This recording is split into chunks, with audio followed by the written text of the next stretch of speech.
Good afternoon. Today I'm going to talk about or walk you through 4 separate incidents involving illegally possessed firearms in our city this past weekend.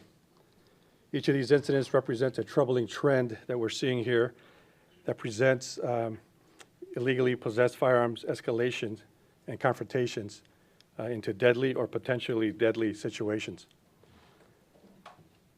During the midnight shift on Sunday, Foothill Division patrol officers contacted 5 occupants in an illegally parked car. 3 of the occupants exited the vehicle and fled on foot, each holding a firearm. One of the occupants was later located and arrested for possession of a privately made firearm, or PMF, also known as a ghost gun. The additional guns and suspects are still out in the community, and the investigation is still ongoing. Another incident occurred on Cadillac Drive in West San Jose on Saturday evening. A family dispute escalated into a male discharging a firearm inside the residence with a woman and a 1-year-old child inside.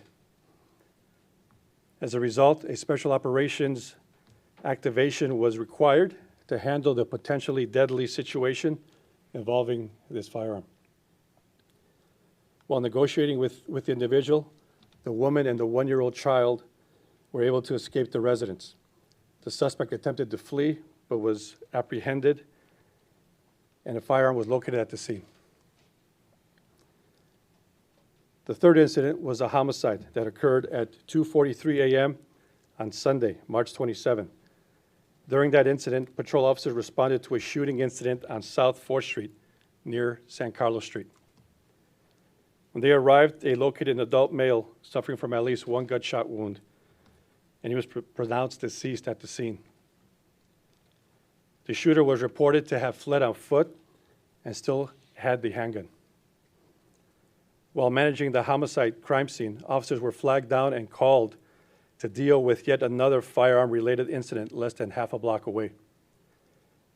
This 4th incident resulted in an officer-involved shooting that occurred at approximately 3:11 a.m. at La Victoria Restaurant on San Carlos Street, a few hundred feet away from the scene of the homicide. This incident involved 2 different groups of people who went to the La Victoria Restaurant. At the time of the incident, the restaurant was crowded with late-night customers. The 2 groups became involved in a verbal argument with each other that escalated into a physical fight. You will see a video surveillance footage from inside the restaurant that captured this violent fight that left one person suffering from an orbital fracture. During the fight, one individual produced a handgun and brandished it at another male. Seeing the gun, all the occupants and the employees began running out of the restaurant and yelling. A struggle for the gun ensues, and eventually the handgun changes possession more than once. Officers only a few feet away from the restaurant working the homicide scene see people running out and are told by customers that there is a fight involving a gun happening inside the restaurant. Watching people running out of the La Victoria Restaurant, an officer believes that an active shooter scenario is unfolding or about to unfold and broadcasts that information over the police radio. Officers also believed the incident at the restaurant could involve the outstanding homicide suspect.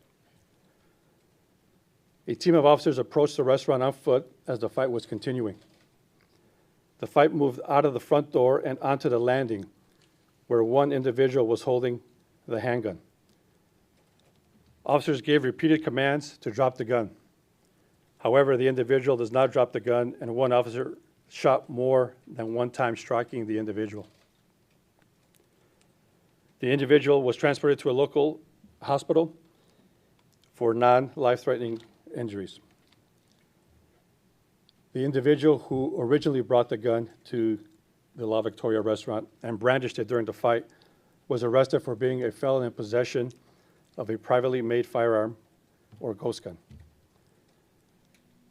I will now play a short clip of some surveillance video from the restaurant.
Through the preliminary investigation, we have found what the officer knew and did not know leading up to this investigation and to the shooting.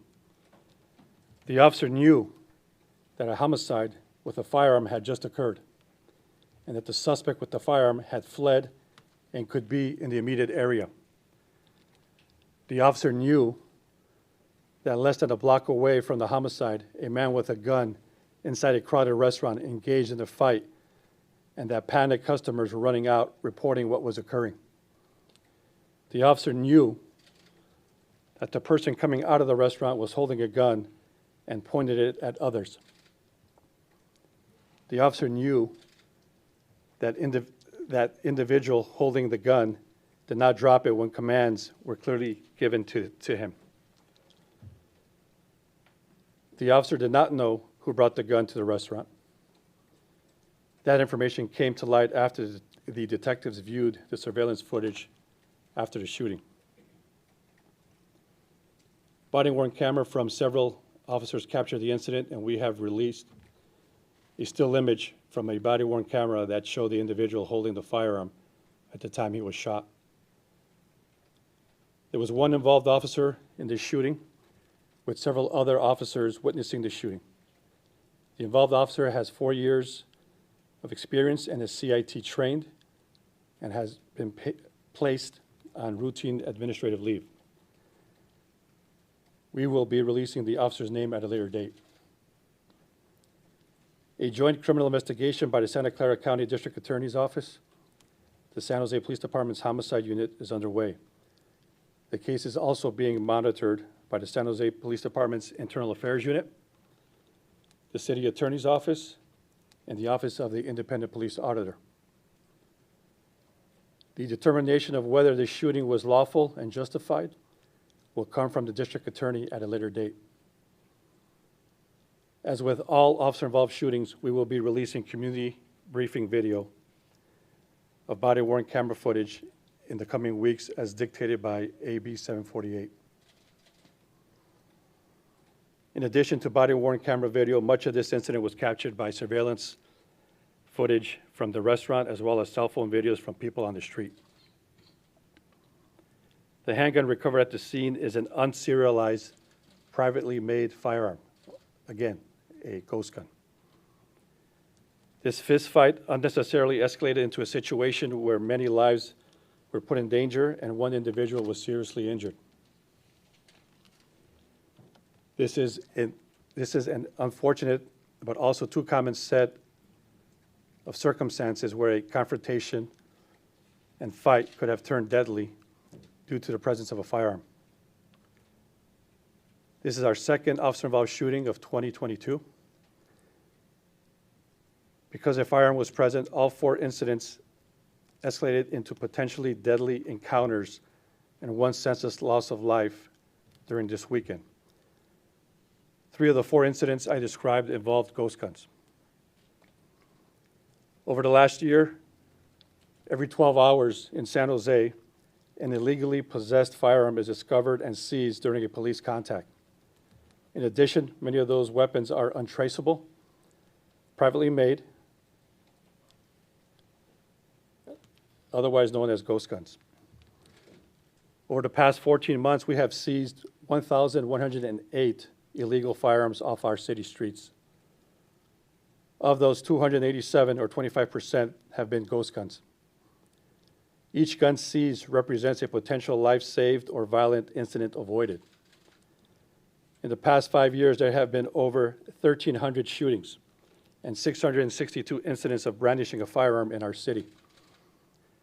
Robberies and carjackings frequently involve an illegally possessed gun, and 106 out of 163 homicides have involved a firearm. Our department has focused our efforts on proactive policing that remove guns from our streets because it saves lives. Throughout our organization, patrol officers, special operations, and detectives are working hard to prevent violent crime before it occurs. They are seizing large number of illegally possessed guns, as well as going after the underground manufacturers that sell and distribute privately made firearms. The photos on the screen are a sample of some of the illegally possessed firearms officers have recently seized. The willingness of our officers to continually run towards gunfire and seek out these weapons is a testament to the commitment they have in keeping the community safe. I am incredibly proud of the bravery that our officers demonstrate daily. I firmly believe that having fewer illegal ghost guns in our community will save lives. So today, I'm announcing a new program called Cash for Ghost Guns. We will refocus future funding for gun buybacks towards a program that will pay cash for tips that lead to the seizure of privately made firearms. We will be reaching out to our existing partners who have previously supported our gun buyback efforts to focus those funds on these illegal, untraceable ghost guns and assault weapons. Partnering with our community, I know we can make a dent in the proliferation of these firearms.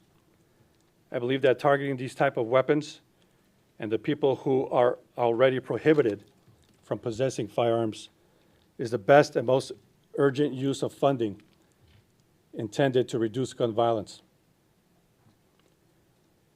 Tips can be made anonymously through Silicon Valley Crime Stoppers online or by calling 408-947-STOP. Cash rewards will be given for information leading up to the seizure of a ghost gun or assault rifle, and significantly more for more information on dealer and manufacturing of ghost guns. Preventing gun violence must remain one of our highest priorities, and we will continue to do so.